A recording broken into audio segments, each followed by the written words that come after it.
Hello and welcome to At the 55, your home for OUA football. Me and Tom are back on the mics breaking down the Thanksgiving slate of games. We had a beautiful array of Friday night games to cap off the penultimate week of OUA action, week 8. We're going to get into all of that. We talked about the playoff scenario, so we'll probably bring up a few more just as a reminder now that these games are in stone as we head into the final week. But first and foremost, Tom, how the heck you doing, my friend?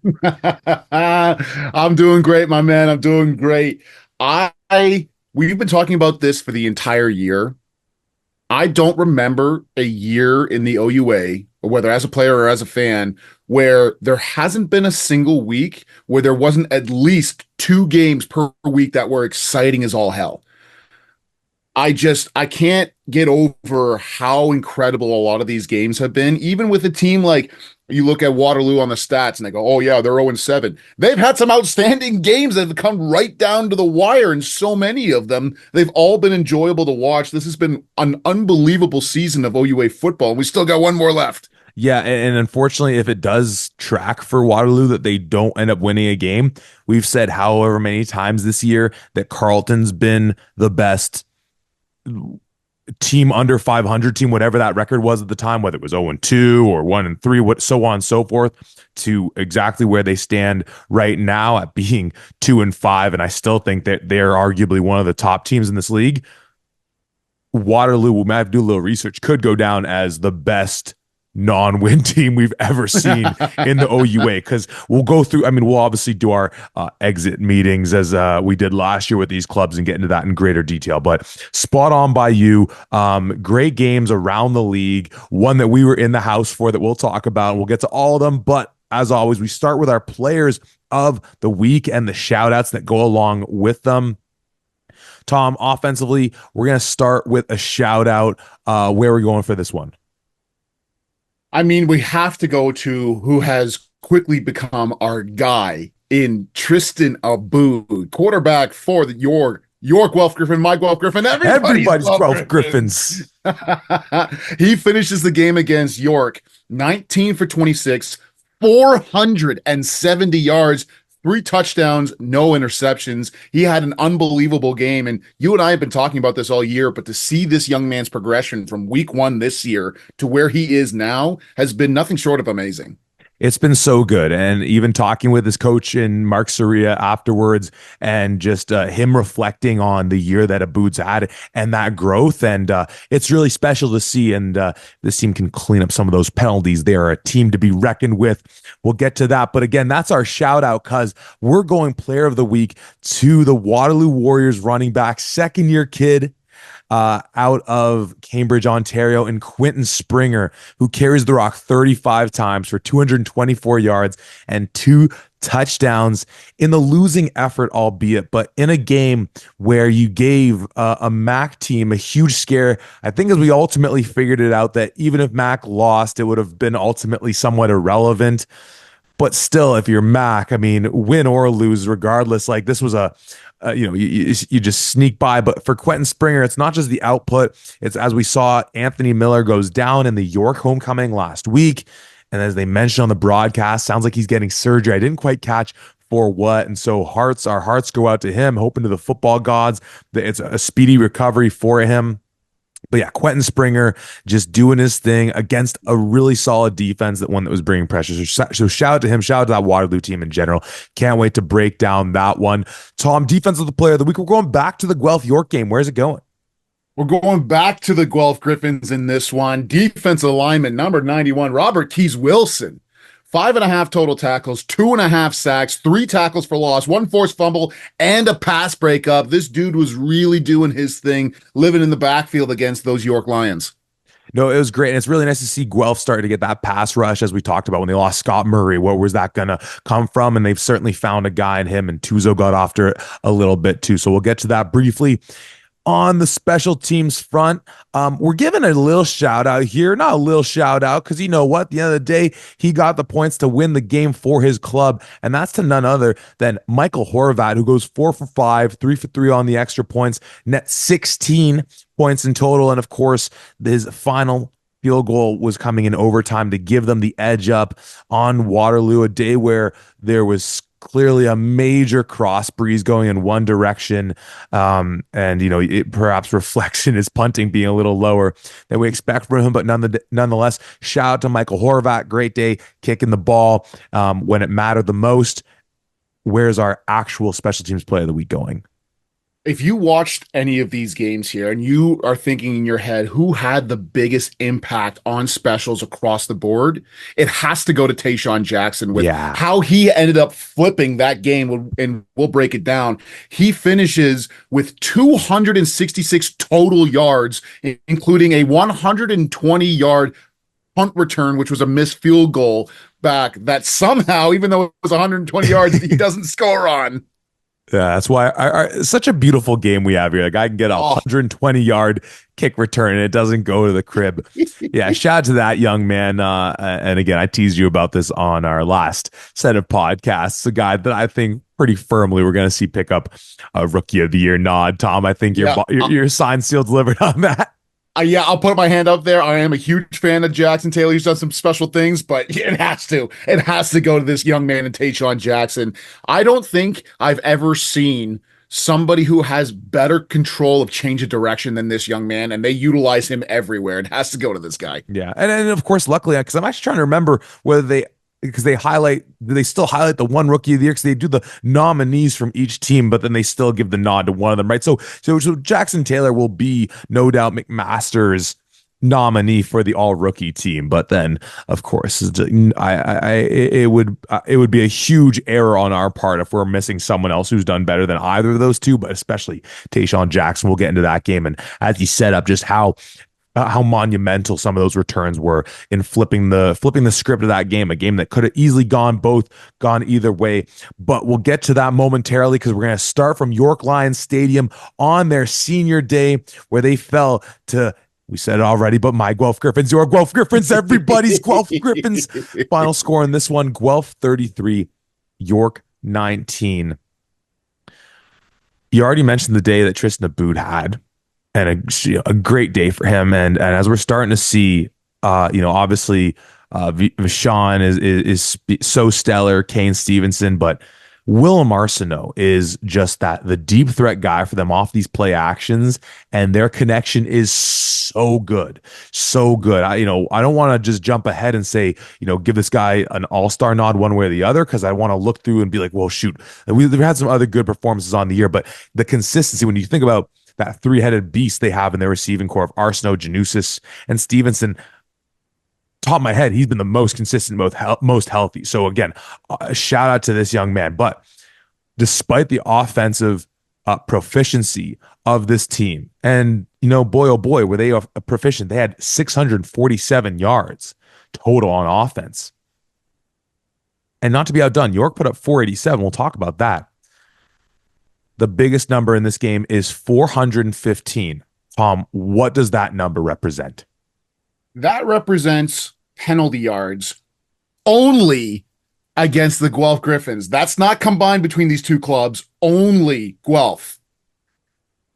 And York got 7 penalties themselves, only collecting 39, but 22 penalties for the Guelph Griffins. And we were there at York Lions Stadium. Again, shout out to just York, the York Lions in general. It's a great stadium. It's a really good environment there. Again, by all accounts, the homecoming probably the previous week was electric, a really good vibe. The Ottawa game we were at week 2, we had a really great time there.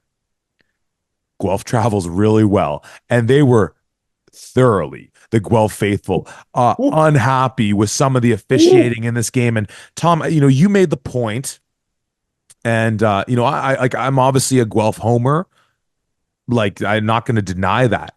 And you made the point because there was a few times where, like, the biggest single penalty in that one was a targeting penalty. I don't remember the kid on Guelph, on one of their special teamers, who they gave it to, a 25-yard penalty. And it just felt like there's a few penalties that maybe weren't called compared to some of the ones that were. If you're going to throw 22 penalties on one side of the ball, and Grant, Guelph's had trouble with penalties this year, and that's something they have to clean up. This could be the type of situation where it's like, You have no one else but yourself to blame if you're in a position to make maybe a shot a game that Yates Cup and competing for it. That's really the only thing right now that I think you can see to hold them back. It feels though like 22-7. Again, I'll admit my bias on this. Two aggressive teams only to end up that one way feels a bit one sided. Yeah, I mentioned this when we were there. Obviously, when you look at any single football game, you could argue that there's penalties that you could call on almost every single play, from the holding that some of the offensive linemen do to some of the hands in the face or whatever the case may be. There's probably, if you really wanted to nitpick, a way to throw a flag, and it felt damn near like it was a flag on every single play on this one. But my issue comes into play with, if you're going to be the referee squad that throws the flags and that really wants to keep it clean, that's fine. Throw the flags, but you better damn well make sure that they feel even, because I think it was in the third quarter, soon after that targeting call, one of the Guelph returners goes out of bounds and he gets a late hit, and it's clearly a late hit. The Guelph returner doesn't go down or anything like that, but he does get hit, and there's no flag on the Guelph sideline. And that, more than anything, is what set off the crowd in front of us, because it's one thing to do the all of the penalties and all the flags and whatever else, but when it doesn't feel, at bare minimum, if it doesn't feel like it's fair on both sides, that's not a real good look. Yeah, and that penalty in specific, I think we were saying at the time, I don't mind that not being a penalty because it wasn't vicious. Is the game you're on a punt cover, or maybe it was a kickoff. I can't recall. You're moving pretty darn fast, and it might have just been like a what do they call it? Like it's a it's a football accident type thing. Like it's just It's like like it an was incidental move or something like that. Yeah. exactly right.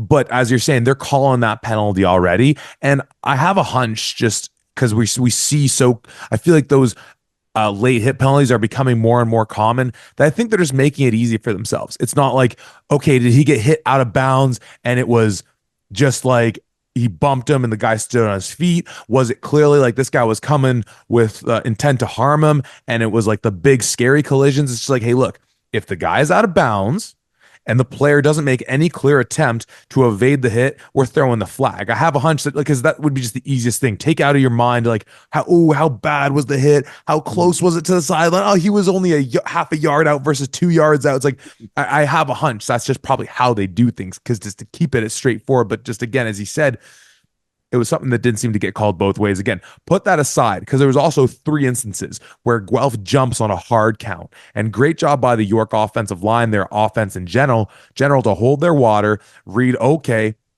man jumps, snap the ball, and that human jugs machine is Sean Law throwing it downfield to some of his guys out there, which was netting them good yards. So again, I don't want to make too much of it in terms of, oh, the refs, this and that.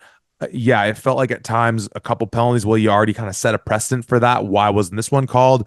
This is now the Guelph. You have priors on this, so that's at the end of the day what it comes down to. Nonetheless, an incredibly proficient day offensively for Guelph. And talking about deep bombs, that was where they were really making their hay early on. And this is, of course, against a defense coached up by Greg Knox, who was bringing pressure left, right, and center. It was fun connecting with Coach McDonald, the offensive line coach for Guelph, afterwards, and just talking to him about the experience of prepping for those games. And him and I reminisced about how we used to prep for them when he coached your McMaster Marauders and all the things that you would do. But Guelph did a really good job on a couple of at least on one of Arsenault's touchdowns, maybe on both of them, where they did a play action look against, whether it was a +1 defense, and a +1 defense is saying, okay, they have 6 guys in pro, we bring 7. They're bringing a 7th, we bring 8, so on and so forth. Of Guelph doing a play action fake, York bringing pressure. They picked up whomever was on the front side, or whoever's the most dangerous threat. And as I'll let you talk about, an injured offensive line for Guelph, maybe not too terribly, and Abu just finding number 5 flying down the field, and Willem Arsenault one time actually where the defender for York ran into the official in the backfield there, or deep down the field. But nonetheless, number 5 was running free on a couple of those play actions, and it was a great job by Abu. So good job by Guelph offensively. We'll talk about some of the other performances, but that offensive line and dealing with a tough, high pressure defense when they were a little banged up. We've talked about this O-line all year long. Hell of a performance by them. Yeah, 100%. And just before I get into my breakdown of this as well, I just wanted to finish up my thoughts on the penalties Oh, on that please. side of things. What folks I don't think truly realize is that there are so many game-changing penalties that are up for interpretation, up for context, based on what happens in front of you. The referees do a hell of a job trying to make sure that they are defining things as easily as or as clear as they possibly can be. But exactly like you said, like, yeah, he technically got hit out of bounds, but like, did he stay upright? Did he fall down? Like, how egregious was the hit? And now when you get into that, like, that gray area, that's where a lot of things can happen. And so I want to make sure we appreciate referees. We appreciate everything that they do for us. It's not an easy job, but that's just. I encourage you to try to make even calls for both sides. That's all I'll say. Now, going into this Guelph offense, no Mitchell Stretchinger to start the game, who was the starting right guard. No, sorry, starting left guard for them. And Spencer Masterson goes down there starting right guard with some type of a knee injury. Doesn't seem too bad. It seems like it was just a strain of some kind, but obviously with playoff implications with playoffs upcoming and well securing at least one home playoff game, they wanted to make sure that they had everybody as healthy as possible. So with a banged up O-line, they still did a hell of a job blocking for Tristan Aboud. And exactly like you said, Willem Arsenault finishes with 162 yards in the air with 2 touchdowns on 4 receptions. His long was 75, but there's just Tristan Aboud loading up and launching bombs.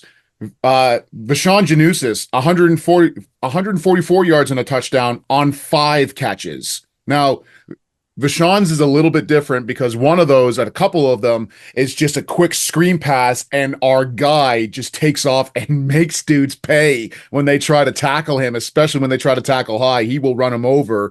But once again, we mentioned this earlier, and I want to talk about it again. One of the best blocking receivers in the game is Kane Stevenson. And the reason why so many of those wide receiver screens are doing so well is A, obviously, Vashon Janusis is that guy. He can make dudes miss. But B is the blocking from the rest of your star receivers, Willem Arsenault and Kane Stevenson on either side, blocking for V, so that when he cuts up the middle, he's past the first line and only has to make a half or a safety miss, and then sure enough, he takes one to the crib on that play. So outstanding job blocking by this Griffin receiving core for sure. But to go back to it, the fact that you've got 2 receivers that one of them is 162 yards receiving and the other one's 144, and they have a combined 9 catches between the two of them, just showcases the capabilities that not only they have as receivers in just getting the ball, but Tristan Aboud and how he has progressed into a top tier passer in the OUA. And what I love so much about especially Janusis and Stevenson, and again, I've talked about this before. I love the fact that with my guy and former teammate Alex Charette being their receiver coach, is that those guys in specific run so hard. Mm-hmm. Like, and they're big dudes and they're physical, but once they get, like you talked about, that screen to Vashon, and just when he gets downhill, man, like I can't think of many DBs, like let alone linebackers if you were over the middle, but many DBs where he's going full speed, or if it's Kane, they want to be able to go and try and take him out. And then you add in the fact that you have a guy in Arsenal who will take the top off the defense.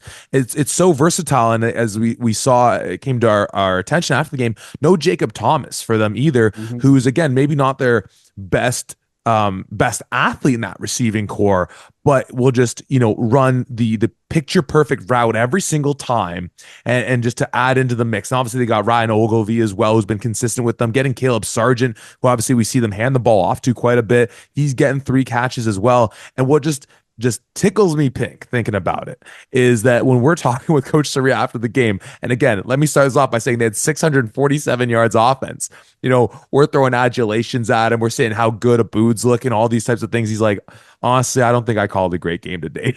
My guy, 647 yards total offense. So again, hell of a job by them against an aggressive defense. And that's obviously when you have a team like that, We got to talk to Coach Knox afterwards too, but it's going to be sometimes boom or bust. Like when you bring that big pressure, it'll either be a situation where you're going to make a big stop, a big play, disrupt a throw, and then maybe it's going the other way, this, that, and the third, or some opportunities where you're able to, get the defense big. And I don't know who the defender was, but credit in the second half where Guelph was still going to that play action look with Arsenault going deep, and whoever it was they put on there just did. Your eyes are locked on him. You just don't. You run with him. You run with him. But before we should get into the York side of things because obviously there was positive things there for certain. Um, I just wanted to mention how, we'll talk about Laurier briefly, but of course, a big theme for this week was that the Laurier Golden Hawks locked up first place in the OUA in the first round bye. And of course, it's been a fantastic job that team has done in terms of just like the chip on their shoulder from falling to Western twice last year, including in the Yates. They take out Western in the regular season, this, that, and the third. And there's a good chance they finish undefeated. Of course, that Carleton game will be interesting, but we'll get into that. And for all intents and purposes, when it comes down to the end of the year awards and giving out the I believe the Dave Knight or the if hopefully I have that one correct for coach of the year, that Michael Faulds would be an excellent pick and totally deserving of it. This team in Laurier though went 7-1 last year and played Western tight.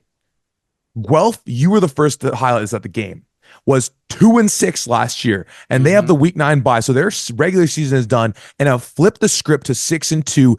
If Coach Mark Soria is not the coach of the year this year, I don't understand what the purpose of such an award is. Again, not to take anything away from Michael Faulds, because he's done such an exemplary job, not just over these last few years, but his whole tenure at Laurier. And obviously, Coach Marshall's still one of the greats. And what Coach Cercelli does, and love even despite the losing record, what Coach Cord Grant's doing, and so many great coaches around the league. I cannot fathom how or why Coach Mark Soria, wouldn't win the Coach of the Year award. Once again, we've been talking about it. He's done this with the exact same team that he had from last year.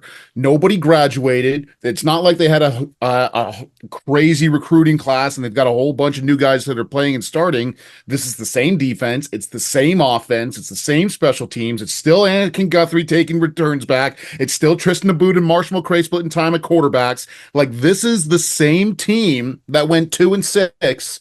And Coach Soria has taken them to 6-2. He has to be the coach of the year candidate here. When you look at the capabilities, and it's not just like, hey, they lost a couple of close games last year and now they're winning them this year.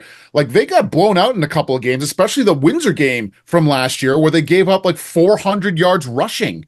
And then to come back and to dominate that unbelievable Windsor defense in the manner that they did and have the offensive showcase that we've been seeing in the past few weeks.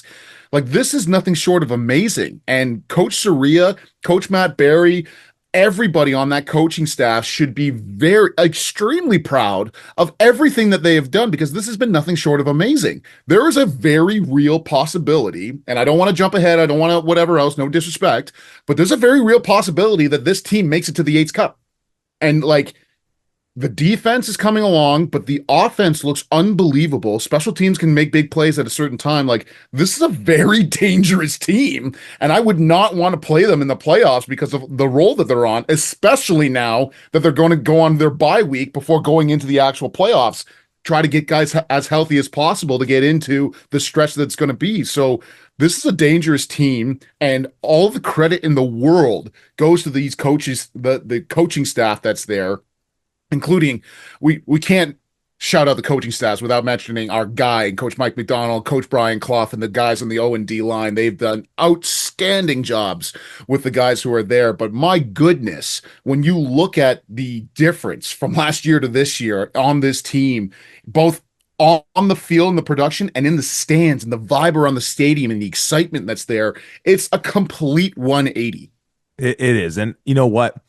Just because sticking with this game, because we'll talk about York now, frankly, I'd even wager putting Dexter Janke as that next man up because the Absolutely. way he has this team rolling right now, and we will save the full preview of the mashup to come because that's what our preview pod is for, has them in a situation right now where they can go into Hamilton and earn their spot in the playoffs. There would still be a situation where even with the win, if Carlton wins and the points and this, that, and the third, maybe they don't get in.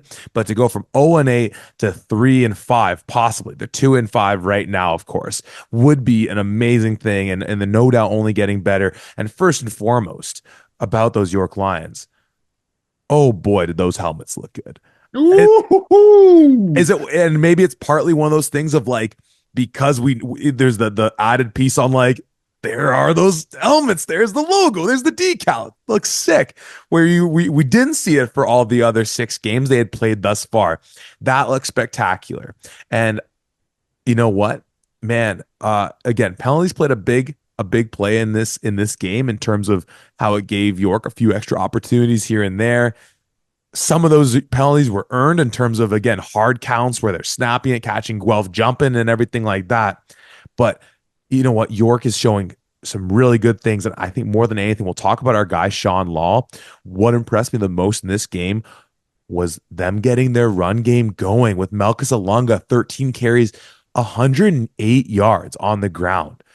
Man, oh man, that I think is one of the most impressive things. We obviously looked at the Queens game, like what York had 4 or 5 weeks ago, whenever that was, and that on the whole, York ended up rushing for 1 yard extra than Queens, which again blew my mind. And memory serves, I don't think Kasari played in that game, or he was very banged up. But yeah, for them to get that kind of output to outrush Guelph, 183 yards for them to 170 for Guelph. I mean, again, Guelph spent a lot of their time putting 501 yards up in their passing game, is is nothing to sneeze at by any measure. No, and when you look at where this offense for York was and where it is now, I think easily the most impressive drive that I've seen from these York Lions, not just this year, but in as far long as I can remember, close to the end of the third quarter. I believe it's right after Guelph. I can't remember exactly what it was, but York grabs the ball after a little bit of a back and forth, and they drive the length of the field 14 plays for Sean Law to find Avante McCoy in the end zone. And you and I are looking at each other because previously they hadn't scored an actual touchdown yet. And on that drive, I looked over at you being like, I know they're your Guelph Griffins, my Guelph Griffins, everybody's Guelph Griffins, but I do want to see Sean Law throw a touchdown pass. And that drive, they drive the length of the field and look good doing it. Effective and efficient, smart throws, good solid runs, and then caps it off with a touchdown pass to Avante McCoy. And I'm looking over at you going, oh, oh, oh, that was good. That looked good. Now, obviously, Guelph takes care of business, whatever, but if they can build off of that, if Sean Law is the guy and he can continue to get more and more comfortable in the pocket, continue to find his guys down the field, man, York could really be on the track to do some great things, especially in the last game of the season. And I'm by no stretch of the imagination going to be mad, specifically Sean Law hooking up with Avante McCoy, like two of as a bit of content to preview for later. Tom, I didn't even talk about you this next year. Going next year, we have to do a my guy draft. We keep saying my guy and Sean Law, my guy and Avante McCoy. Yeah. We're gonna do something for next year. We're gonna put that in stone. We're gonna do a my guy draft. Certainly no issue with that. And as has become so apparent with this offense as well, is the connection of Law to Avery Ford, who ends up with 93 yards and another touchdown. We obviously saw him go off in the last game as well. Jaron Hardesty getting a couple plays as well, some big yardage on the ground and in the air as well. So again, like, and I'll be curious. I don't know Sean's full status in terms of if he still has eligibility. This could be his last hurrah. And again, I'm looking at some of these guys, some of these transfers, perhaps. But with a team like York, much like with U of T, and we'll talk about U of T in a bit, a year like this, and Waterloo as well, finding an identity. And yeah, like there again, it's like that whole piece that we saw earlier in the year of them of like, you're in football games, you're playing football games. And I know that sounds silly because anytime you step on the field, it's like, well, didn't they just play a football game? It's a different thing when you're actually trading blows with your opponent, when you're producing offensive drives where, again, there's a clear system at work in terms of the way you're trying to set up one play with the other and then being able to use your weapons to their strengths and everything like this. That's what having an identity is. That's what being able to be a functional team is. And they are there. They are in that space now where, again, against the top teams, I mean, Guelph's one of those. There's a pathway for Guelph to end up second in the OUA this year, actually. Whether it's the most realistic or otherwise, certainly not unrealistic. You can put up, just play a game, right? Not like other games. Unfortunately, another game we saw this weekend, another Toronto team where it's like it wasn't really a game. So again, the transition into talking about York came off of talking about Coach Saria, the rightful deserving winner of it. But again, just to everything Coach Janke has done, just to reset the culture. And as we talked with some of the York folks, I won't say names. It was funny talking to some of the people from York being like, yeah, you know what? With some of the players who were on the team when they were, at best winning a game via an ineligible player on the opposing team, like you're dealing with like something akin to like a PTSD when like you have to deal with like learning how to be in a proper system and all these types of things. I again, such a great undertaking by the staff there. They obviously brought in contrast to Guelph, they brought in a lot of new players, but still with some of those old players in there from that last management. So again, just a great day, honestly, a great day by York, and I was really impressed. And you go up against one of the best, and you gave him a great shot. Most definitely. And that's something to be said here as well, is that you talk about, the new players who are coming in, but you talk about the players who were on this team who, once again, last year, it's not even a line of fiction. They averaged losing games by 70 points, 70 points. Like, you don't just come out of that unscathed. Even if it's muscle memory, if it's unconscious, whatever else, as soon as somebody gets up by a touchdown or even two, there's got to be a tendency of hanging your head down a little bit, being like, okay, here it comes again. This is what we're doing. And to have that completely flip is nothing short of outstanding. But going back onto this York defense, obviously Guelph, outstanding offense, and they really explode. But once again, York, after we spoke, no Brody Clark, but Yeah. they're also missing four total starters on their defense who were down with injuries. So to have that and to still be able to do something defensively, maybe not in terms of the yardage, but to certainly limit in terms of touchdown passes. When we talked to Coach Saria, when we talked to Tristan Aboud, both of them are saying, yeah, you know what, we should have been able to score more, or we should have been able to do more, we should have been able to, finish or whatever else. And that comes down to the York Lions playing solid defense. And Coach Craig Knox knows a little bit about being a defense coordinator, just a little bit. But this is a York squad where there's belief now, there's faith now. Okay, sure, we're down 14-0 or whatever it is. We can still come back. We're still in this game. And there's no signs of quit or of, people just collapsing on the sideline or anything. This was the culture, the mindset. Everything is different about this York Lions squad. We put them in the tier of winning isn't everything. You have to get on the right track. They are on the right track and starting to really make some movement on that track and getting to where they want to go. This has been impressive. And I don't like winning still isn't everything Mm. because you look at that U of T game that could have flipped pretty easily. Avante broke off that huge play. U of T just doesn't execute on the 2-point convert. They almost get the point after. Pardon me, the onside kick. Obviously, the Waterloo game last week. This could be a York team where, with a few bounces here and there in those games they picked up, they don't have a win on the year. But if all but those one or two bounces, everything else stays the same, I'm still feeling so good about this team with all the things that they're doing this year, coming off of not just the season you mentioned last year, which was again something of a low point to say the least. but not a singular incident of of just 1 year. And again, that defense, I love you brought Brody Clark. And again, hoping that we see him back in there for next week because that's going to be a huge boon for them. But we're seeing a guy in Peyton Ryder, who I think's at middle linebacker for them. And he's been such a consistent guy for them in that linebacking core. And he came up last week when we took note of the fact that Brody wasn't going to be in there. But in Kirill Niari, who picked up 4.5 tackles, a sack, a tackle for loss, and a pass breakup. We're now just thinking, maybe he bumped in from another position and he was already starting on that defense. But again, he only came to my attention when Clark went down, and then it seemed like he was slotting at the Sam spot.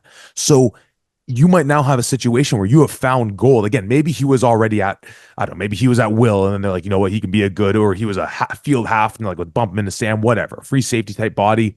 So maybe he was already starting on that defense. But in the other likely possibility that, again, all right, 28's down. All right, 20, you're getting in there, you're filling in for him, and he's doing a hell of a job.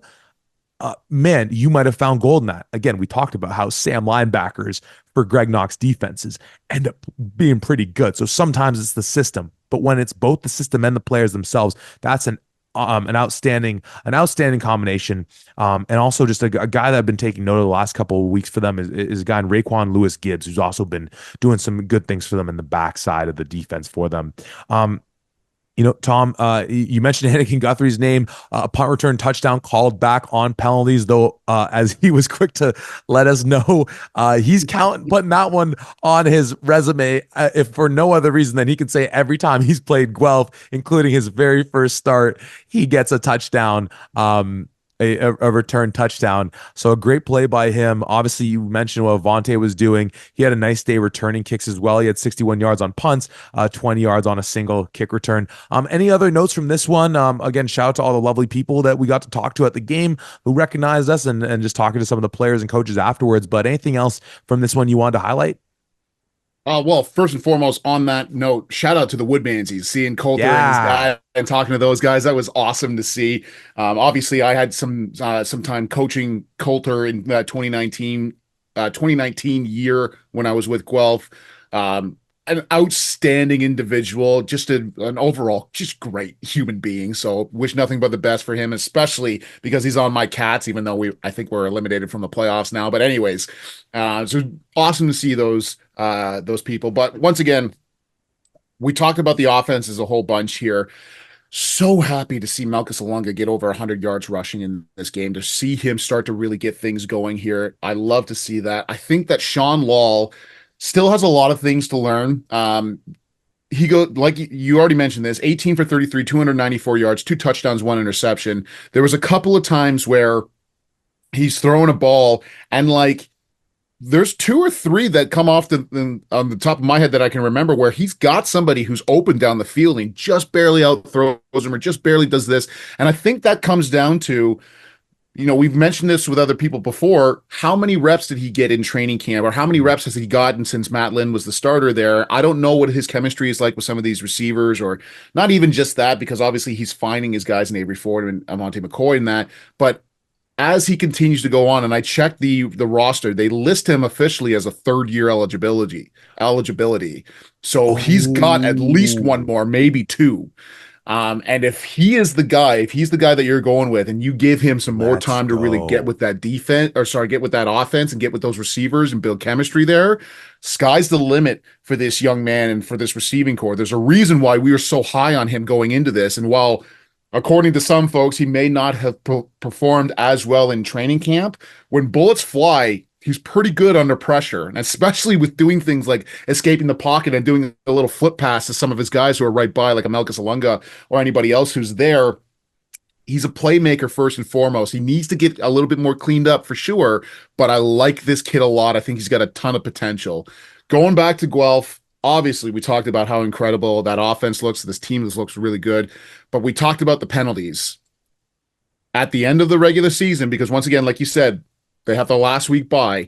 They finished the regular season with 91 penalties for 1,007 yards. that is going to be your Achilles heel when you get into the tight games, when you get into the big games against these big opponents in the playoffs here. You have to find a way to clean that up.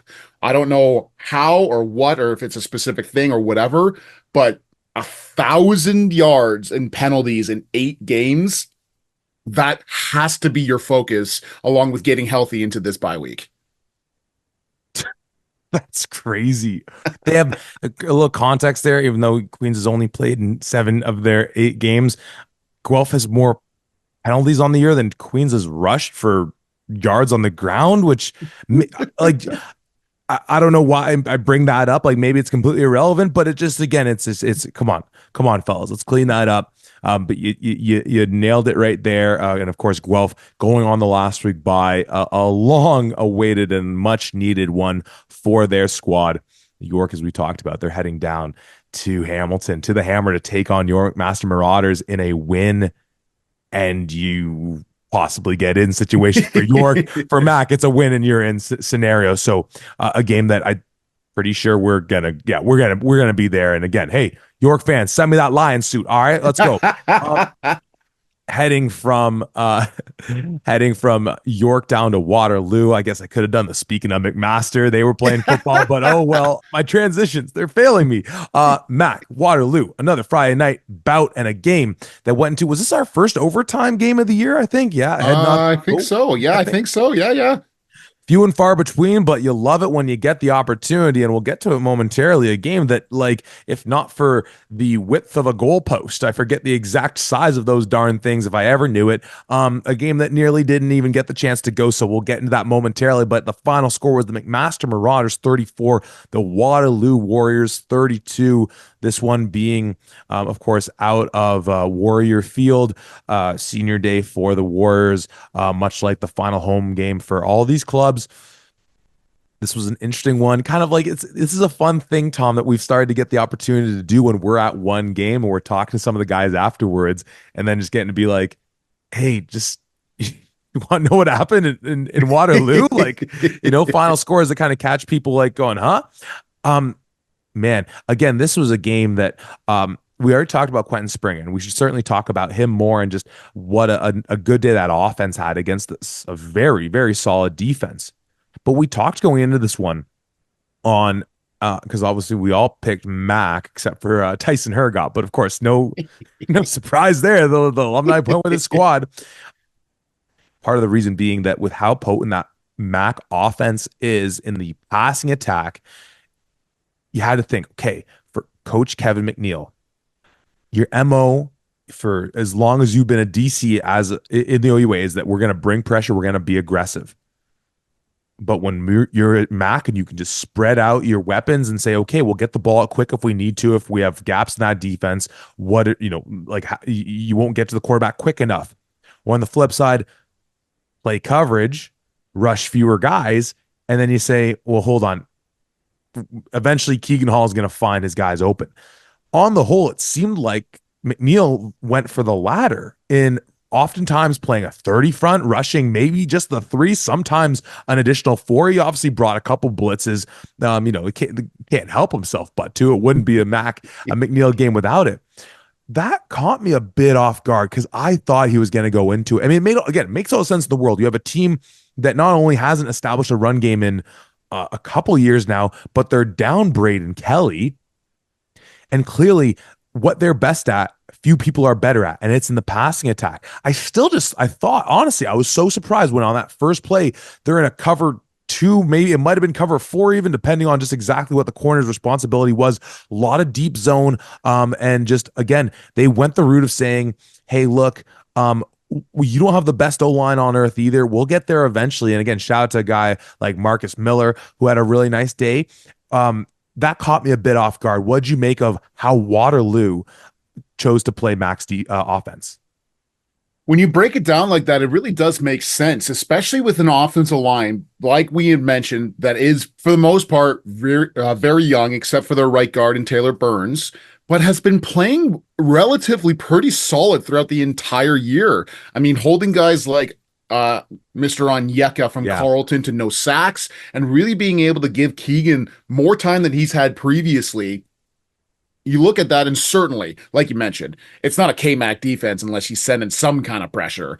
But there's a lot of times it's just three. Let's load in the defensive back end and say, where are you going to go with the ball? You don't have anywhere. And what I will say is I can't remember the defensive lineman there, and my apologies to the Waterloo Warriors, but they did a decent job as well. Even when Keegan Hall tried to go and take off, they were corralling him and making sure that even if they weren't getting a solid pass rush while he's in the pocket, they're keeping him in the pocket. So he can't just take off and run and do his thing. Even on the ground, Keegan Hall takes off and runs 7 times, only for 40 yards. So it's not like he's ripping off these massive runs by any means. For the most part, he's really well contained. So I really loved the game plan going into this. And like was mentioned on the broadcast with Adam McGuire's co-host, and my apologies, can't think of his name unless you have that ready to go. Yeah, my apologies, sir. But he did a fantastic job of breaking down McMaster's MO, even from when I was there, which is Coach Speed special, and those crossing routes that Mhm. receivers are running. The reason why so many times it seems like Keegan Hall is just dumping down passes is because crossing routes, you're either rubbing off against another route that's coming so that if it's man coverage, so somebody comes free, or if they're in that zone like you were talking about, you just wait for your receiver to get through one zone and into another one, and before a defender can react, you find them in that transition, and that's where a lot of those yards kind of came from, which is effective, sure, but you limit. You're not throwing these deep passes. You're not throwing these deep bombs like we just saw in the other game. You're trying to methodically go down the field in that regard, and sometimes those crossing routes are only getting you 2 or 3, 4 yards. It's not. There's a lot of reasons why there's some pass or there was a lot of punting in this one, and there wasn't a ton of scoring. But certainly, I liked the game plan that Waterloo had defensively against this stout passing attack. But even with that, somebody who really caught my eye once again, we haven't seen a rushing attack. Micah Duchesne, not the Mhm. starting running back, 19 attempts, 157 on the ground and 1 touchdown. He did his thing in this one too. And like, yes, and he has the long of 55. Shout out to you, Duchesne. But again, so that's still using that 102 on the other 18 carries. So it's not one of those things where it's like the one just skews the numbers just no fully completely.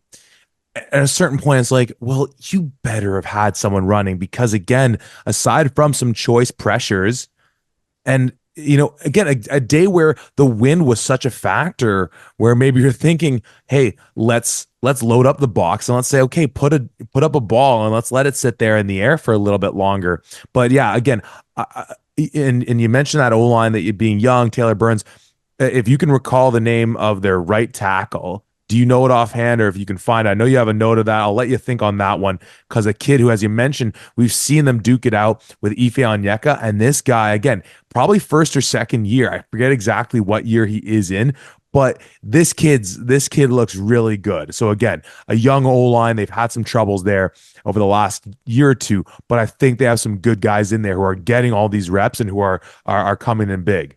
I can't remember who plays which side, but it's either Frank Vregdenhill or it's Quinn Cassidy. Hmm. And both of these guys, Frank is in his first year, and Quinn Wow. Cassidy is in his second year. And we were talking about that going back to Guelph and just again thinking of Tristan Aboud only being his second year of OUA action. And obviously him and McCray have gone back and forth a little bit, but just like you think of some of the improvements we've seen from him even earlier to this year to where he is now, and all the same for that O line. So again, shout out to them. And again, a situation where a team's challenging you.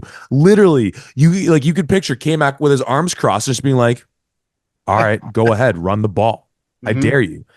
So good job by them. And you talk about playing against the zone and those crossers and how sometimes you might not get the biggest yardage because, and that was a big difference, I think, of how U of T fared against Waterloo versus when they played Mac, where they're getting the Chris Josephs of the world coming across formations and getting the ball in his hands, except now all of a sudden, here's a Bodie, here's, a Carter Blatt, here's a guy who's just in that vicinity who corrals the ball.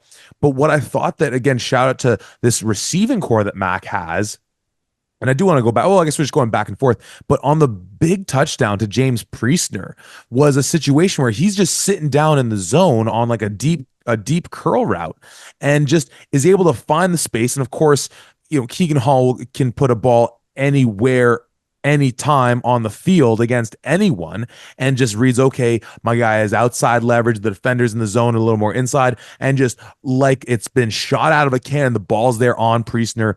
He breaks out of his route away from where the defender's coming and he's gone, right? So again, a team that passing attack is so excellent. But in the efforts that Waterloo is doing, and part of the reason I think they were having so much success, we obviously talk about what Inesu Latmore does when he blitzes. Obviously, he plays really solid coverage. James Hinsberger, just a guy where, hey, the name alone should tell you all you need to know, but he's a super consistent guy, a little injured for them this year.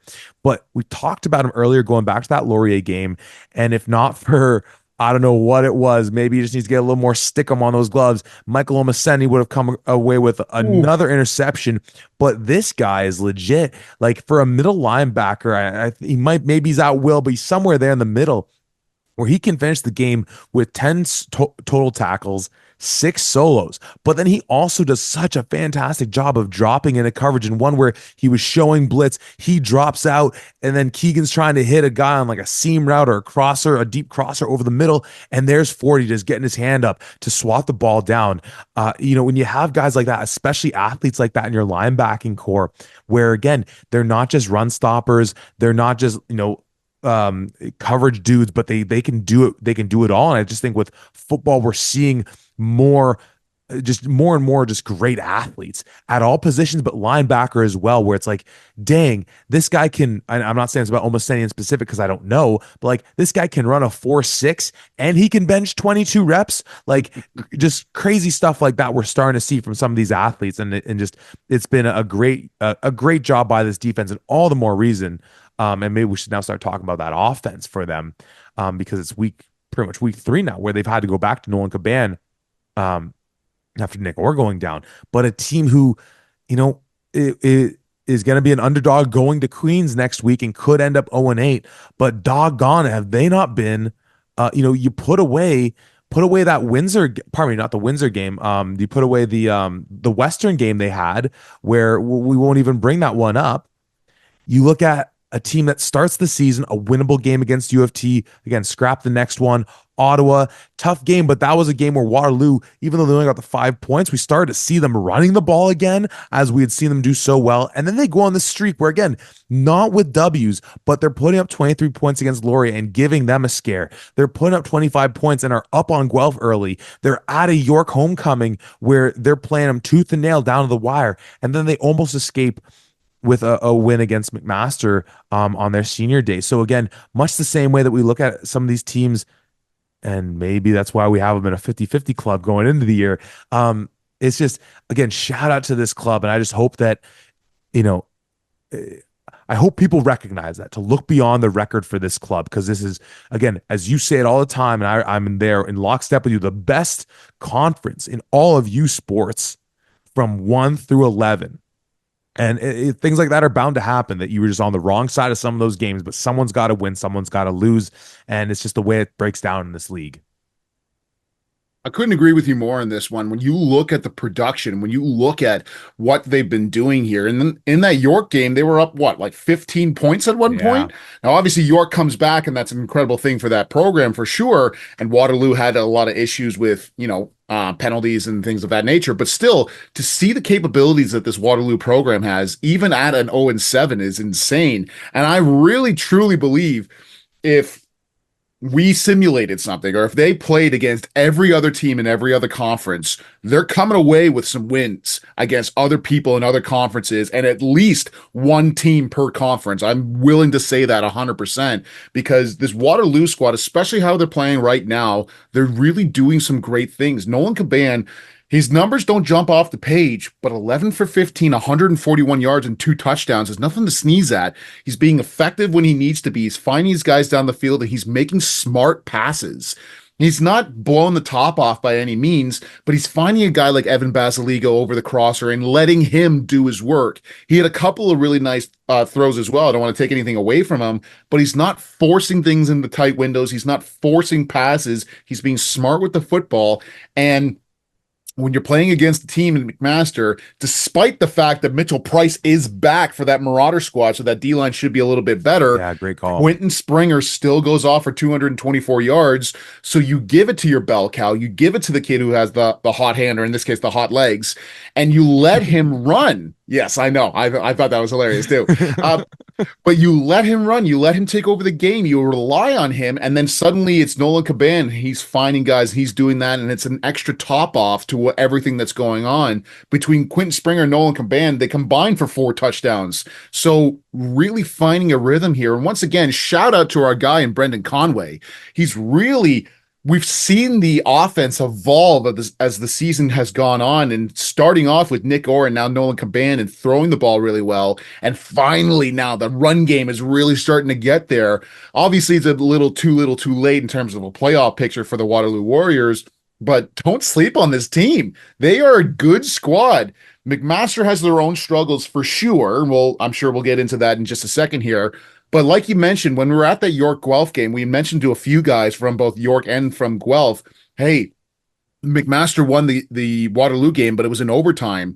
And it wasn't as much, or at least I didn't get the feeling of like, oh, wow, Max got problems versus no, Waterloo is actually a lot better than what their record says. Yeah, and just with again Nolan Caban, where we've seen the highs and the lows of him in his young career, and again, when guys get opportunities early in the go, just like we were talking about that Mac O line, you have to recognize that okay, look, hey, you might take a few shots early on, but it's gonna pay dividends when you get that experience. What we know for sure is that he's got a big arm, and I think it's the touchdown he threw to Brett Timbeck, the last one they scored, where I think they're on the left hash or middle of the field, and Timbeck was lining up as the field wide out, Zed, whatever you might call it. And it looked like they're running some kind of a smash concept. So it's a hook out of him, and it's a corner over the top. And so the cornerback defending Timbeck is breaking off to try and play that corner going to the back of the end zone. And like again, like a being shot out of a cannon. I guess I'm using that same metaphor again or simile, whatever. Not an English teacher. Sorry, folks. Caban just puts that thing like a frozen rope to Timbeck, a field corner. I mean, a field hook, and just gets right to him before the defenders can corral to him, and he's just right there in the end zone. So again, we know the talent's there, and just the tough thing is that Nick Orr is hurt, right? So that's how this happened, and now they're coming to the end of the year, and when we last saw Nick Orr, it was he's in a boot of some kind, and we're not talking about Timberlands, right? You're talking about maybe there's something broken under that thing. So it's a situation where, maybe Caban gets the final start at Queens. And again, maybe he shows some positive things, but then you're kind of in that same spot of being like, shoot, who's our guy? What are we going to do? Another great opportunity maybe for some OUA trades to be able to happen. But speaking of hot legs, going back to that one, we had a great matchup of kickers in this one because we have our guy in Cole Crossett kicking and punting for the Waterloo Warriors, and we have a guy that's like we got to meet him at the Mac homecoming. He's sure, why not? You're our guy, Michael Horvat, kicking and punting for the McMaster Marauders, and again a game where I don't know my cardinal directions from Warrior Stadium, but depending if you're going one way, you got a big breeze at your back, and then of course if you're going the other way, you're going right into it. And again, there's more things to talk about in this game, but what really, was so in hindsight painful if you're a Waterloo fan is they score their last touchdown to make it a tie game at 31 apiece, and it's the Timbeck touchdown, as I'm saying, and they have Crossett kicking off with that major breeze to his back, and he lays into this thing, and without a doubt it has the height and the distance and the velocity that it will no doubt wind up out the back of the end zone. Not necessarily, and so not a guarantee that Waterloo would win it, but it would be Mac to drive from the 35, needing at least a field goal into the wind. And the bloody thing hits the upright. Dead play. Mac doesn't score. It goes into overtime. Horvat gets the field goal. And as you were so good to highlight when we were at the York game, 34-32, that means, and it was the case, that Crossett missed it. It goes out the back of the end zone. That just to go from a situation where he's robbed of a rouge to give his team the lead with having to go the late drive into the wind to then just missing that one to tie it up. Not to take away from anything he's done because his career speaks volumes of the quality kicker he is. And if you haven't got a chance to meet him, he's that and then some as a quality dude. But man, again, a game like this, football in Canada, the special teams units are going to play a factor. Why so many teams are going to defer for the fourth quarter if that wind's going to be howling like it was. Tough beat for Waterloo. Uh, when you looked at the wind at Waterloo, it was certainly wicked. Even near the end of the game, I believe it was either the end of the game or the end of the first half. I can't quite remember, but Michael Horvat is kicking into the wind, and it's probably like a 37 to 40 yards, something like that, field goal, maybe a little bit further back, but certainly well within his range. And he kicks the hell out of that ball, and you see it go up and then just die in the air, and it comes right down. So the wind in that stadium was swirling most definitely, but to have a guy in Cole Crossett who we know to be a very solid kicker and just have an off day in this one, he goes 1 for 3 in field goals, and to have the wind and to have everything else, obviously that's a tough one as well, but that just stinks. That stinks more than anything. And by no means are we saying that this loss is on him by any means whatsoever. He's an outstanding kicker. It just stinks that that's the way that the game ended, and it ended in that fashion when it could have gone in the other direction as well. So shout out to Cole Crossage. Shout out to that young man. Shout out to our guy Michael Horvat. It's not easy kicking in the best of times, and certainly not when you're kicking into a gale wind. Yeah, and a funny moment earlier in the game, we're on a Horvat punt. They got caught up in the wind. It's sitting right there, and it's right on the Mac sideline, and you can see Horvat's hauling it to get after it. And there's a Mac player right over the ball, and he's not. He's doing the right thing. He's not touching it, and without a doubt, he gets confused by the fact that the Mac sideline is yelling, "Get on it, get on it, get on it," in trying to tell Horvat. And this kid just jumps on the ball, and you can see Horvat's like, "What the heck are you doing, guy?" And you see he kind of points to the sideline. And, hey, you can't make those mistakes, right? If anything, you got to like look for who's the guy on, like how do I get out of the way in case there's a 5-yard penalty if the Waterloo player jumps out there. So bad beat again, as you said. I love how you said it. Tough enough to kick in the best situations, and it certainly wasn't the case in this one. Tom, I feel like we covered a lot of aspects of this one. Again, whether it was purely by the fact that Waterloo was just daring Mac to run the ball. Again, shout out to the fact that they're able to pick up that big 157 from Duchesne. And of course, Keegan with, they get 200 in total. I'd be interested to go through the archives. Last they got 200 rushing the ball. Of course, what Quentin Springer did. I don't even know if we really highlighted, but Keegan Hall, 25 for 35, 300 yards, 1 touchdown, which is, again, it feels like for his standards, it's like, well, you missed 10 balls. Yeah, 300 yards, only 1 touchdown. It's like, again, when you set that bar high, and, not a great day for throwing the ball either. Just a hell of a job by him on the day. Anything else on this one you wanted to detail? There's a few areas here where I am, sorry, let me rephrase this. When you look at some of the other great play around the OUA, you look at some of the outstanding jobs that people are doing here, you can't help but compare certain teams to certain teams, and certainly in similar situations. And you see a team in McMaster in that unfortunate play where Michael Horvat is right there to recover that punt that he's eligible for, and then somebody else jumps on it. And like you said, it's completely in the spur of the moment because it's on the sideline and everybody's talking about it for sure. But then to see other teams really be able to utilize all of the rules in their vantage point, and specifically, and we'll get into this, but you look at Laurier. And at one point in time, the kickoff happens, and the Laurier player has the presence of mind to know, as long as I just hit this out of bounds, it's Laurier football. To have that, and to have that very clearly, this person knows the rules and knows what's going on. That part's just a little bit frustrating, and certainly with my ties to McMaster, I'm a little biased in that sense. But getting a chance to win the game in tight scenarios here does a lot for the team's confidence, and I'm sure is a win that they really desperately needed, especially after what happened last week.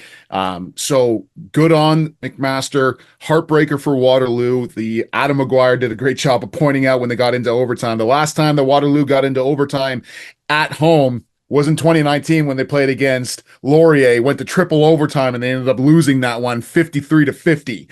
So not exactly great overtime memories in their house, but still, what an incredible game, an outstanding effort on both sides here. And don't sleep on Waterloo, folks. They are a lot better than what their record says.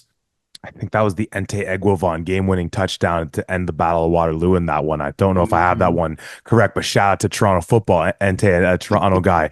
As we already mentioned, Max returning home to take on York, needing to pick up the win to get into the playoffs. For Waterloo, they want to end on just continuing this role that they've been on despite losses and maybe pick up a win in their travels down to Richardson Stadium against a Queens team coming off the bye. We'll get into those later in the week when we do the preview. Let's head back to Toronto, where there was football happening down from Varsity Stadium, where the Western Mustangs came to town, and hey, they done did what they do to most people, and they put up a 61-6 beatdown of the U of T Blues.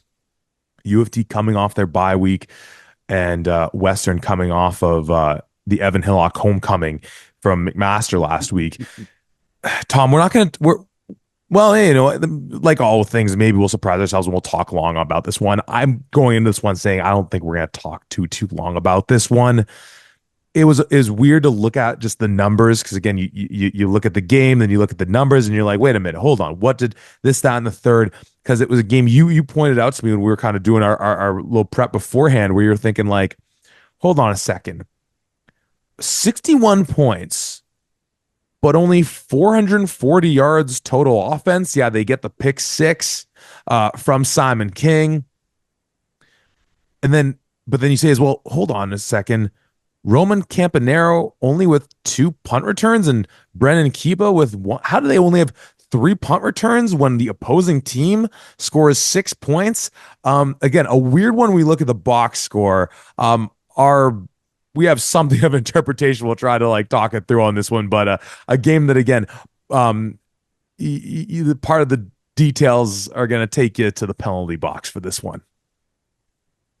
Yeah, I mean, nothing. There hasn't been a single team that had a more egregious single game penalty day like Guelph did in this last one. But still, both of these squads, I believe it's Western has 12 penalties for 171 yards, and Toronto has 10 penalties for 143 yards. So when you talk about moving the ball down the field, both of these teams had 6 first downs by penalties. So obviously a big factor in this one. And once again, Western, as well as anybody knows, if you're giving up that many penalty yards, especially when you get into those big games, that can be the difference maker in a lot of those. So certainly something to look at. And I'm positive that Coach G. Marsh is going to be addressing that and addressing in some of the penalties themselves. I mean, to just go into it, we already talked about the penalty yardage that Guelph had. Western, in comparison, Guelph has 91 penalties for 1,000 yards, just as a reminder. Western, 51 penalties, so damn near less than half, 728 penalty yards, which means the penalties that they are getting are pretty egregious in that manner. A lot of those 15-yard penalties or whatever the case may be, because you can have a team that's got, even for example, Windsor. Windsor has 63 penalties, so 12, and yet somehow 674 penalty yards. So less yardage with more penalties means to me, hey, there's some offsides that are happening here. There's maybe a couple of no yards or whatever the case, just 5-yard penalties. But to have that many with only 51, that says to me that there's a few egregious in there. So certainly something to look at and to really try to clean up. But going into this, exactly like you said, sure, there is a pick six in this one, but Evan Hillock throws 3 touchdown passes, and Ethan Dolby, Jerome Rancourt, and Keanu Yazbek all have touchdowns on the rushing game. So there's 6 total touchdowns that happen on the offense. And so we're looking around like, how is like the stats don't necessarily line up. And then we did some digging of the 28 drives that started in this game, 19 of them started in Toronto's end. Now, albeit that's for both of these squads. So obviously it makes sense that Toronto would be starting with their drive in their own end. But Western starting with the ball only 9 times in their own end. And even those 9 times, most of them are on like their 40-yard line or so. So they're already pretty damn near close to getting out. I think that tells a story in a lot of it itself, whether that's from turnovers on downs, whether that's from an interception, punt returns, whatever the case may be. This is, once again, in Western fashion, it's not just one unit that does their thing. It's the full team domination in this one, and that's exactly what happened. It really is, it's and we mentioned the pick six. It's one of four interceptions for them because you add in as well our guy and Richard Dubois with a pick, Ryan Barthelson going back to back from the MAC game, now getting an interception in this one, and Jacob Saunders as well getting an interception on the D line. They're getting after it. Connor Franzini getting 2 sacks, Soren Hallschmidt with 2 sacks as well, and just causing all kind of ruckus and trouble for this U of T team. You mentioned the penalties. You mentioned the fact that U of T only punts the 4 times. Western doesn't punt a single time in this game. So again, we I don't know. I'm really not sure what we want to talk about in this one. That's all that interesting. I mean, you mentioned the three touchdowns. It's Mohsen Jamal, it's Braden Masseria, it's Seth Robertson. Again, we look at 3-man combos, and there's obviously more to that as well. We've seen a guy like Dasani McIntosh get a touchdown for them in the year. We've seen some of these other guys, Campanero, we obviously see as a returner, how effective he can be for them. But again, the three-headed monster of Masseria, of Robertson, of Jamal, and we just know like how deadly those guys are. Hey, they did their thing on this day. Still not seeing Jake Oseen for U of T, which I have to imagine maybe that just means his year's done. Like whether or not it's like, oh, could he come back? Could he still be in that one? It's like, you know what, man, like let's get you healthy. And I don't think there's anything wrong with that, like given the where this team's at right now. And then you're giving the team the opportunity to say, okay, who's that next guy stepping up? And you look across the board, you see a guy like Nathan Bullock gets 3 receptions. Obviously, we know Chris Joseph, what he can do. Thomas Roberts really looked like the guy who stepped up when Oseen went down in that, going back to that York game. So again, this is one of those things where now we can take this into next year. And I don't know his eligibility off the top of my head. We're seeing Nyros get 12 carries. Stoikos not really getting much going. So again, it's like I don't think we need to belabor the point. We're seeing Sam Colby get 14 rips of the ball in this one. Caleb O'Donoghue only going 4 for 6. So I mean, I don't know, man. Like really, what else do you want to talk about on this one? Because if we want to just move on, I got no issue with that. Yeah, Western gonna Western, and this is when we say Western gonna Western, this is what we mean. Domination from top to bottom. Toronto, there's a lot of bright spots and there's a lot of things to still be excited about in terms of the offense and our guy Tommy Kanichis and what the capabilities will be, but just not in this game. This was a Western domination from start to finish. And for U of T, they're going to finish up their season on the road, having to head out to Ottawa to take on the GGs, and where they can't necessarily play spoiler from the standpoint of knocking Ottawa out. Ottawa's locked in their spot. But if they can upset Ottawa, number one, you're going into the offseason with some good mojo, and you're going up against specifically a defense that's going to be strong as well. So if they can pull it off from that standpoint, that's going to be something to take note of. And for Western, they're going into a really interesting matchup where they host Windsor. And again, we'll talk about this more so in the preview pod for week 9, but a game where Windsor's played Western tough over the last couple of years here, where this is a situation where Western could drop to 4th in the OUA if they were to lose that game. So the difference between 2nd and 4th on the line for for Western in that one, the difference of 3rd and 4th for Windsor, I believe, is the case. And we looked at it in talking about the possibility and now the certainty that, well, the fact that Laurier has the first round bye. We were looking at how many times has that happened, and there was the 2021 year, the COVID shortened year. Queens was undefeated, and Western had dropped the one game in that one. Then it was all the way back to 2014, where Your Marauders and my Guelph Griffins were 1 and 2, and Western was at third. I'd have to do a little more digging to see last time they were anywhere lower than third. And maybe it's not that much further back. I don't know off the top of my head. But again, that would really be something. Last thing, actually, I realized that I do want to mention was, again, obviously not a great day for U of T. And really defensively, they struggled here as well.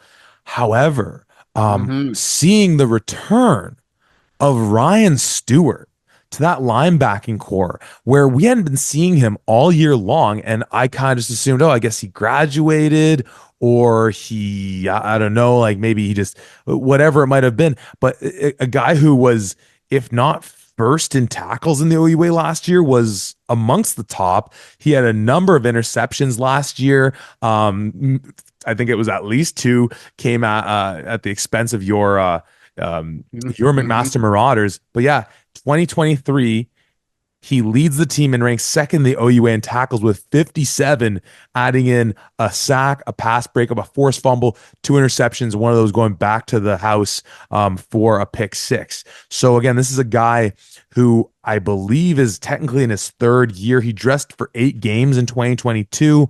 So I'm guessing that's year one. So part of me is like, shoot, at this point, why dress him at all and save a year of eligibility, maybe? But again, just happy to know he's still with that team. He's still with the program because, again, he is a stud for that defense, for Bob Mullen's defense. So, again, that was something we caught kind of late in the mix, too. Um, let's move to our last game of the Thanksgiving long weekend. The battle from Win City at the end of the 401 under the shadow of the Golden Arches, under the blue collar gold swagger administration led by the Don. Head coach JP Cercelli, the Windsor Lancers fall in total excitement to the Laurier Golden Hawks. Final score, Laurier 33, Windsor 26. Again, Laurier secures the first overall place in the OUA for the 2024 season. Windsor now officially falls to fourth place. Again, they have a shot to still climb into third, but they pick up their second loss in a row. But man, oh man, did they look impressive in this one against the Laurier team that, again, going into this one, we really looked at it and saying that, geez, if Guelph really found some of the secret sauce to taking out this defense or making them look human, no doubt Laurier is going to do that as well. Hey, Laurier did some strong stuff offensively. Elgin goes 21 for 29, 225, 3 touchdowns, 1 interception. Taron Elms picks up 74 on the ground. But yeah, I again, it was one of those situations where, and obviously this was a game that Windsor could totally have won. And there's a key series of drives in the mid-late second quarter that we'll no doubt detail in short, where it really flipped the script. But I don't think I would have been like totally surprised to have seen in Windsor of all places on a Friday night if Windsor had knocked out Laurier. Again, we saw them play so competitively last year, and Windsor, despite what happened last week and losing to Guelph, was able to put up the 40 plus points. Again, 2 special teams touchdowns, but being short some really important guys in Wavy Mambo and Liam Talbot. Again, really, but nonetheless, though it wasn't knocked my socks off, like holy cow, Windsor's in a game with Laurier, because we know Windsor's one of the best. Really nice to see them put up this effort. And again, for folks who want to say, oh, they're a phony, they win the 5 games and now their schedule gets tough, this, that, and the third. It's like, all right, hold on, pump the brakes. By you calling them phony, you mean they lose by 5 points, down 2 of their best weapons offensively at Guelph, one of the best offenses in the league. And then they have an opportunity to drive in their last drive to score a touchdown to knock off the top ranked team in all of Canada. That's a phony. No, sorry. Windsor blue collar gold swagger is still a thing, and a thing big time. So again, shout out to them, but shout out to Laurier for, again, taking care of business and giving yourself perhaps that extra buffer going into week 9 before you get your well earned and well deserved week 1 bye with the top rank in the OUA. Yeah, first time since 2005 that Laurier has earned the top rank in the OUA, and we know how that 2005 season ended up going for them. Certainly, they're looking to replicate that as you flash where the ring should go for them. But a good win for sure. we had mentioned it a little bit earlier when we were giving out the players of the week. The game-changing moment in this entire game is that Tayshaun Jackson return. When you look at the circumstances that are going into this, Laurier is moving the ball, but they're not moving it with the same kind of will that they have been previously. And Windsor comes up and they really showcase that. I think they just came off of a touchdown and they were going back and to try to drive again to potentially take the lead here. And then Laurier stops him. They go for a field goal. Tayshaun Jackson grabs the missed field goal, returns it 120 yards, and somehow doesn't score, like we had mentioned. Then Laurier scores a touchdown. Immediately on the ensuing kickoff, the kick happens, and I think it looked like a moonshot, but it kind of looked like it was also taken up by the wind as well because it goes dangerously close to the sideline. And I don't remember who it was, but to have the presence of mind, once again, Laurier sprints down the field and knocks the ball out of bounds, meaning the last person who touched it on the kickoff, that's whose ball it is. First down, Laurier deep in Windsor territory. They go down and they score again. And once again, you look at it, it's 19-10 going in with 4 minutes left to go in the second quarter. And now Windsor has just been scored on twice without the offense touching the field. So that defense has been out there, a long sustained, excuse me, a touchdown pass, a quick touchdown pass after the Tayshaun Jackson return, and then immediately has to go back on the field again and try to stop a Laurier offense that is one of the most potent in the league already deep in your own end zone. And so with that, they get put on such a back end like that. And then when you think about it, yes, Laurier puts up 33 points in this game. 26 of those points happened in the first half. They only scored one more touchdown in the entirety of the second half. So Windsor's defense does come to play. They certainly do limit them. And that offense starts to come alive, finishing off at 19-10, or 26-10 going into halftime. The offense puts up 16 points. And they're starting to get back into this, and they have a chance to drive at the very end. So second half adjustments, offensively and defensively for Windsor, got them back into this game most definitely. But if you don't have those two back to back right away, and then obviously Laurier does their thing, 8 plays, 58 drives in a minute and a half, when there's only a minute and 5 seconds, when there's only a minute and 7 seconds in the second half. So lots of stuff in there for sure, but I just wanted to paint the picture of how unbelievably important that return from Tayshaun Jackson and the ensuing special teams play was for these Laurier Golden Hawks. Absolutely, and it goes a little bit deeper than that, just from the standpoint that it's a 5-3 game. Danny Skelton punches in a touchdown for Windsor. The following kickoff, there's a fumble. Windsor gets it back. That sets up the drive where then Brady Litster, who's been nothing but money this year, misses the field goal. And I almost wonder, is it getting, I'd love to, we got to ask a kicker about this, is when you line up and you're thinking, oh shit, there's Tayshaun Jackson back there. I can't miss. The same way that if it was Anakin Guthrie back there, if it's Javoni Cunningham, some of the other stellar return guys in this league, who I'm not going to try and go through the full list off the top of my head. And I almost wonder if that almost messes with your psyche, where you're now thinking, oh, shoot, man, this could be bad. So it's an opportunity for Windsor to cap off a 10-point swing in their direction, and then it all cascades down the other way. So just again, and that's football. And every coach I've ever gotten to work under and work with, you always talk about those things of the quick change and having to deal with, like, okay, there's a fumble there, now we're defense is back on the ball. That's football, that's life. And it was no more prominent than in that second quarter for Windsor, though. As you said, they had opportunities where they were moving the ball really well. Skelton 12 for 22, no touchdowns. He punches one in twice on the ground, as is Christopher John. But man, oh man, your guy in Joey Zorn, though, dude. 13 carries for 105, no touchdowns, still no touchdowns on the year. And you and I, like, you had pulled up the game at the perfect point where we're at York and we're trying to see, like, okay, what's going on in these games? And it's to jump ahead, it's Windsor. There's like about 50 seconds left in the game. They're on their side of the 55, and it's a 3rd and 3. And you know what? they hand the damn ball off to Joey Zorn, and he gets just swallowed up in the backfield, fights off a tackle, can't pick it up. And what a heroic moment it would have been. But doggone, do I not love that they said, okay, we need 3 big yards, and you might be playing into that whole piece of like, okay, maybe they're thinking we're gonna pass it because we can spread with this, that, and the third. Like, no, we give it to our best guy, and we tell him we trust you to make the play, and it didn't pan out.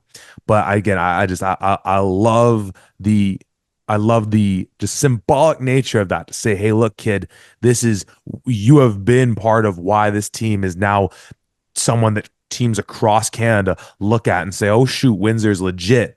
And it didn't work out, but I love what that says. And again, they're still short Liam Talbot in this one. They're still short Wade Mambo in this one. So again, for them to be able to put up those 26 points against a Laurier team where they're going over the average that what they've been giving up, great day for them offensively. Oh, 100%. And this is, in my opinion, one of the stronger showcases that we've seen from Danny Skelton as well. He finishes the day, once again, numbers don't exactly jump off the page. 12 for 22, 141 yards, no touchdowns, no interceptions. A couple of iffy balls for sure, but still, I thought he made some pretty decent calls with who he was throwing the ball to. He does finish with 2 rushing touchdowns, which were just tush pushes themselves in order to get into the end zone. But I liked what I saw from this Windsor offense. Obviously, I'm not even gonna say my Lord and Savior Joey Zorn does his thing. And I absolutely love the fact that they are starting to expand him out and get him into certain spots. Obviously, getting him involved in the run game the pass game a little bit, 2 catches for 19 yards, but he's a returner for them now. And when you have a guy like Joey Zorn who's taking the ball and he's got speed, sure, but he's also damn not afraid to lower his shoulder and make somebody pay. That's another outstanding aspect to this as well. So getting him out in those kickoff returns, getting him out in the passing game as well is certainly going to be something that I loved seeing and I think is going to be more and more a part of this. But then you look at Christopher John, and yes, 9 attempts for 51 yards. He does have the 1 touchdown, but fighting off Laurier defenders that we know are solid tacklers, bouncing off of guys and still gaining positive yards. I mean, I really, really like what he brings to the table as well. And even without a Wegby Mumbo, without a Liam Talbot, this yin and yang of Joey Zorn and Christopher John for them in the run game is really something that I think is outstanding for Windsor right now. It certainly helps them set up the pass and getting into guys like Tanner Geddes, Jalen Miller, and obviously Javoni Cunningham. But having that rushing attack and having it being such a weapon really allows Windsor to do a lot of things that they need to do.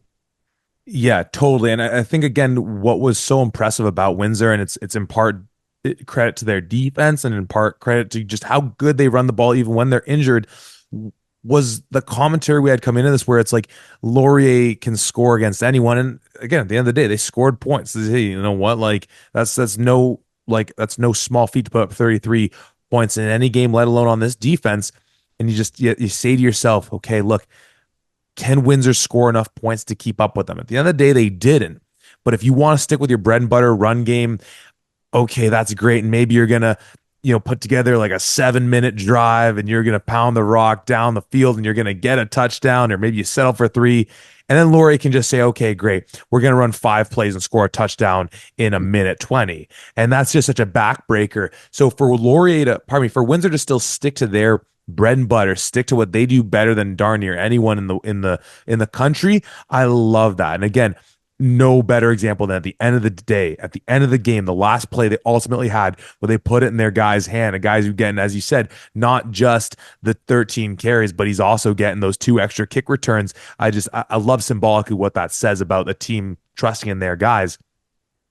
Also, what this Windsor team does really well is get to the quarterback. And on that, in this effort, in this day, man, big credit to Laurier and slowing down that pass rush. And it was one in Ahmed Taylor getting to the quarterback, setting up the first field goal for the Laurier Golden Hawks pretty early in the game, first quarter at some point.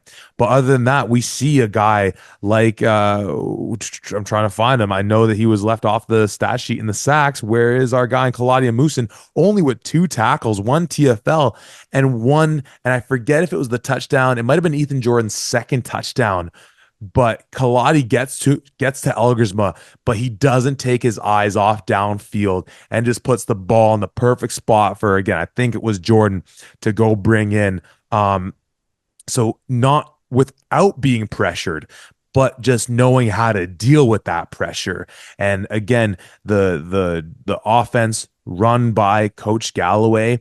And there was a time late, I think it was the last possession before Windsor had a chance to go, where Laurier had a second and long and they ran a draw play. And then again, one of those times where it just feels like you're trying to say, all right, hey, look, we're gonna do the thing that you might not expect us to do. And obviously, I just go back to the game against Guelph where they give it to Nelms for that, what was it, a zone to the boundary. They go quads to the field and he picks up that first down to seal the deal. And again, didn't work on this one, but again, I love the creativity. I love seeing the chess match between these great coordinators we have in the league. So again, really great day for Laurier. As you said, the first time in 19 years getting that first overall record and the first round bye with this year. And yes, as you alluded to, it ended in a national championship last time that had happened. And obviously they're in prime position to go on such a run as well. And for Windsor, just again, just keep doing your thing, man, because there isn't a team in the OUA that's going to say, like, no matter what people want to say who aren't on the field, let alone in the game, about Windsor. There isn't a single person, if you put them on a polygraph test, not that I think those things are actually legit, but you said, oh, well, then who would you rather face, Windsor or Ottawa, Windsor or Mac, Windsor or Queens, Windsor, or for a lot of people, maybe even Guelph, you'd maybe take Windsor, because again, they've been in some of these tough playoff games over the last couple of years as well. They were on the doorstep of that Yates Cup last year. Again, we were called out for apparently sleeping on Western, though. Again, I don't know how that comes about. I have proclaimed that I'm not going to nitpick anything from Laurier ever again until I get a wealth of data to show otherwise. And I certainly am not going to start sleeping on the blue collar gold swagger of these Windsor Lancers. And they could fall to Western. I'm certain it won't be without a good fight because they've played them tough over the last couple of years. Again, to anyone in the OUA. Okay, you want to take them on? They're gonna have to. You're likely going to their place as well, and then when they come to your place, again, go ahead. Famous last words if you want to doubt Coach Cercelli and his Windsor Lancers. Listen, nobody goes against the Don and lives to tell about it, okay? We found that out week one last year when we both picked McMaster to win the home opener, and the Don said, fellas, don't be picking against us. We're here. This is what we do. So Windsor is that team 100%. They've really been able to showcase that. Certainly, the defense is coming along faster than the offense is. I think they still have a lot of questions at quarterback. Danny Skelton seems great at certain areas, and then at others, there is that question at the bare minimum. But what really comes to mind for me is guys willing to step up in key scenarios and key areas. The very first time that Laurier goes for it on third down, I think it was like one of the first or second drives that they have here. They go for an off-tackle run, and who ends up making the play? Second-year linebacker Jason Rashotzi shoots the outside gap, tackles in the backfield, and now suddenly Windsor has the ball. They drive down the field. I believe that was their first field goal that they had into that, but it leads to points. Jason Rashotzi is starting on this defense after Sal Rapkapia obviously has that compound fracture. He's likely done for the year, but they don't miss a beat. And it doesn't seem like, oh, Rashotzi's out of touch. He hasn't been playing. He's right there. He's ready to go. So the quality that is there is that next man up, a man up mentality. It's outstanding to see. And this Windsor defense they are as billed. They are very good at what they do. They just so happen in the past couple of weeks to play some of the best offenses, not only in the OUA, but I would argue in the country, in both Laurier and in Guelph here. So I think that this Windsor squad, while it's very conceivable that they finish 5-3 and everybody goes, well, the three teams that you really played against, Guelph, Western and Laurier, you lost all three of those games. Yeah, but they beat Queens, and Queens is pretty good. And yeah, but Do you really want to try to go up against Windsor? Do you want to try to drive down to the end of the 401 and try to play them in their house? Because even though Laurier came away with this one, this was a slug match. And don't get it twisted. This was a tough, tough game. And those coordinators in both the son of the Don Cercelli and in Patrick Donovan on the defensive coordinator side, they're damn good at what they do. There's a reason why Windsor is where they are after so many years of being near that lower tier of the OUA to finally break through and to really showcase everything that they have to go on here. This is a talented Windsor squad who is going to do some special things in the playoffs. I can foresee it in my head. But going over to the Laurier side of things, Taylor Elgersma, 21 for 29, 225 yards, 3 touchdowns, 1 interception. And once again, we get into that same thing that you and I were talking about, where it's like, yeah, 225, only 3 touchdowns. Yeah, I Yeah. mean, it's a solid game, I guess. Where any other quarterback, you're like, oh my, 3 touchdowns against Windsor? Oh my God. So once again, you get back into that same, like, yeah, it's Taylor Elgersma. He's gonna do his thing. You can't really stop him all that well. You can just limit him. So he looks really impressive. Ethan Jordan. If Ethan Jordan's not a first team All Canadian, then anybody who's doing the voting shouldn't be doing the voting. Just plain and simple. He has been outstanding this entire year. 7 catches for 89 yards and 2 touchdowns. Raiden Thorne, 7 catches, 83 yards and a touchdown. This receiving core is the best in the OUA, I would argue, against the country as well. So when this offense is clicking, it is outstanding to be able to watch. And now you have first place locked up. You have to now travel to Carleton, who is fighting for their playoff lives. We'll see how that kind of breathes out into that. But my goodness, is this a talented Laurier squad? Yeah, absolutely they are, right? And I'm right with you with the comment on the receiving core. And again, it's one of those things where you might look at, well, who's throwing them the ball? It's like, nah, because this is how you and I play that game. Is like receiving core, give them whoever you want, or just take it out and put it in a vacuum of that. And again, it goes deeper than the top three of Jordan, Thorne, and Oja Talayo. It goes deeper than that, but you want, if you want to take another big three, then again, that's where then you have to say, okay, even if you want to take the combination of Maseri and Jamal and Robertson, then you can just say, well, okay, I'm going to add in Stebbings to the mix. I'm going to add Jace Atkinson to the mix. Right. So again, it's such a deep roster and they know how to use all those weapons really well. And you know what? The last thing I'll say about from the Windsor standpoint, though, is that I'm going to keep banging on this drum to say that again, if you want to doubt them, go ahead and just actually look at the games and how they've played out. I'm certain though in their meetings, they're upset that they had the chance to get first overall. That was an opportunity because you mentioned it there to have to go to the end of the 401 and play them for a Yates Cup to be like, I forget who I was talking about this with, probably you, but I think it was someone else before you arrived at the York game, of just like looking at the likelihood of Laurier getting number one and then just looking at Western and being like, well, they don't care. I mean, we talked about this on the last podcast, but like they'll go to Laurier, they'll go to wherever.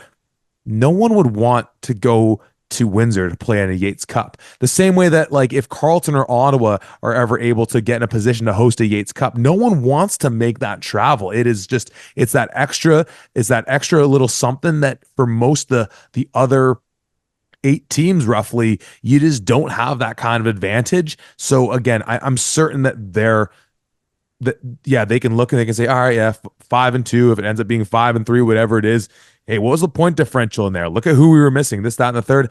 I'm still certain again that they're looking at like, hey, look, where did we get better from last year? And obviously we've talked about that getting better year to year doesn't always go in the wins loss column. And like again, they're certainly a formidable foe, but I don't doubt that they're like, guys, we know we had an opportunity to host the OUA playoffs, but nonetheless, no one's going to want to deal with them. And they're taking their show on the road to the Forest City to take on the Western Mustangs to end up the season. Again, a game that has the possibility of Windsor finishing either third or fourth, but for Western, the difference of being second or fourth, which We'll have to do a little digging to see when the last time that could have been. Laurier heads down to the nation capital to take on a Carleton team fighting for their playoff lives. I cannot wait to check out that game and all the other games coming up on the week 9 slate, the final weekend of OUA action. It feels like just yesterday, Tom, you and I were doing our preview pods and getting ready for what we assumed